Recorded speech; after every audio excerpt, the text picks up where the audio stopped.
Hi everyone, welcome to my video series on pet portraits. My name is Lindsay Anderson.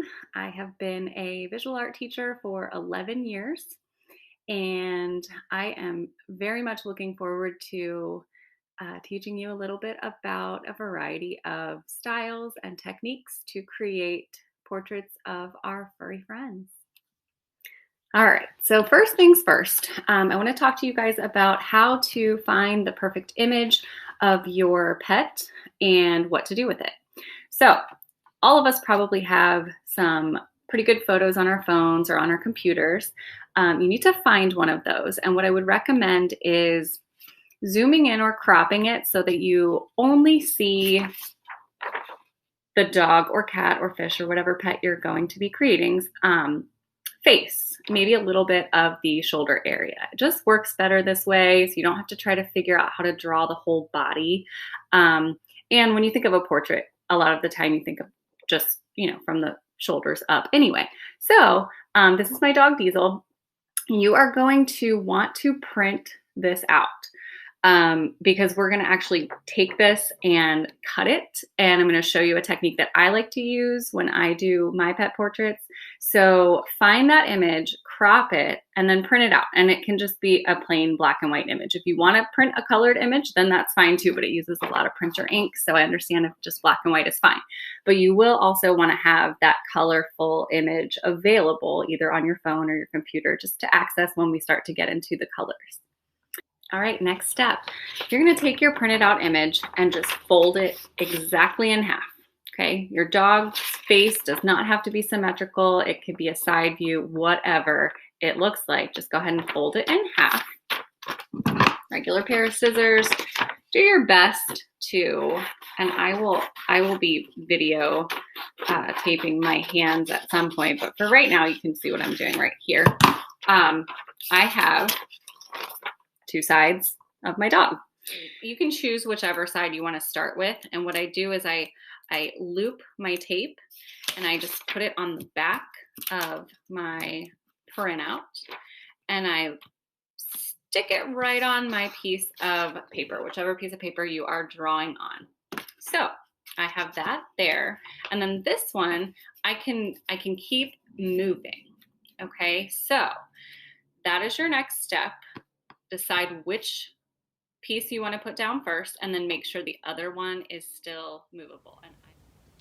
Okay, so now that you have your image cut out and one side of the animal is stuck to your paper, this one, like I said, can be moved. You actually are going to use this almost like where you measure. Just using your pencil. So for example, I kind of have my hands down here at the bottom so I can easily move this piece, but then bring it back to exactly where it needs to go. And what I start doing is I just hover my pencil right over top of any of the features. It could be the top of the head, the bottom of the mouth, the ears, whatever you want to start with. Just hover your pencil over it and then just kind of make a mark where it's going to go. Okay, so I know my eye and I'm just, kind of mimicking the line that I see on my paper. And I apologize, I'm sort of standing up, so my wrist isn't on the paper. But this can be pretty sketchy anyway. So like I said, you're just mimicking the lines that you see everywhere.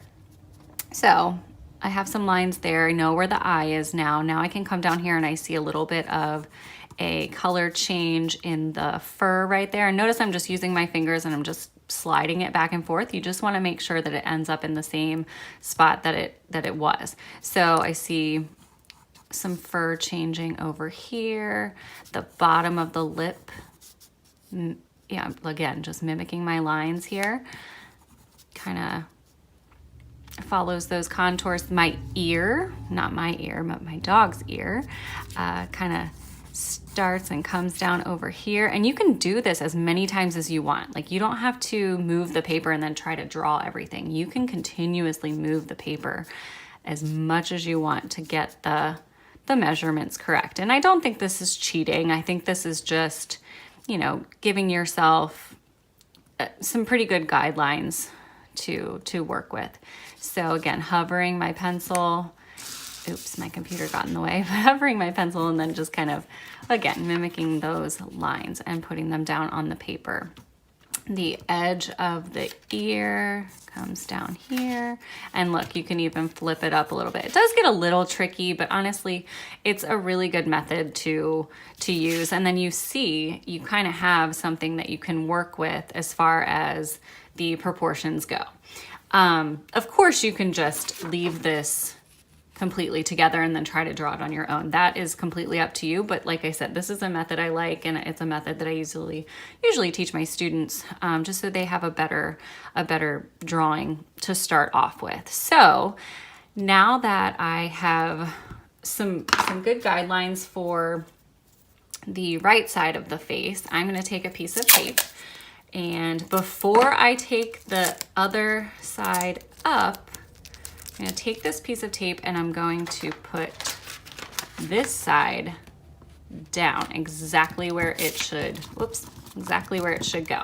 Okay, now I can take this piece and very gently take it off and do the exact same thing that I did with that side. So I have my fingers down at the bottom. I'm just gonna slide it back and forth, and I'm gonna draw in some of those features that I know I'm gonna need for them to be accurate, just so that I can, so that the dog actually looks like the dog or the cat, like I said, whichever animal you'd like to draw. Okay, so I'm gonna go ahead and finish this up and come back with a finished product. Okay, so here's a very light sketch of the proportions of my dog's face. Once you have this on your paper, it does not have to have all the details. It definitely doesn't need to be perfect yet, because that's where we're gonna start laying in some of the values for a realistic drawing first. With pencil, and then in session 2 we will move on to colored pencil. Session 3 will be watercolor, and then session 4 will be kind of like an abstract stylized version. So what you want to do is you can take another piece of tape and put this back together. Okay, it doesn't have to be perfect, but you might want to just have it back together so you can reference it, not in half. Okay, so let me try to get that a little bit more perfect, and then boom, there we go. So we're gonna have this off to the side while we draw the details, the fur, the values, the darks, the lights, the highlights, the shadows, things like that. So before you do anything else, like actually the end of this first session, I want you to draw this 3 times. So you'll have 3 of these. Again, 1 will be for a realistic value drawing, 2 will be for a colored pencil drawing, and 3 will be for a watercolor painting. So use this technique to create this 3 times. So you'll have 3 of these. If you are having a lot of trouble drawing it accurately using this technique, it is okay if for one of them you take it up to a window and trace it. Only for one of them though, because I really do want you to try to draw it yourself without tracing it, but it's more about the process. So I would say maybe the one that you traced, let's maybe use that for the watercolor painting. So that is an option, but really try to use this technique. And if you want to, like I said, you could just freehand it all. That is fine. I will see you back for session 2 with 3 of these drawn.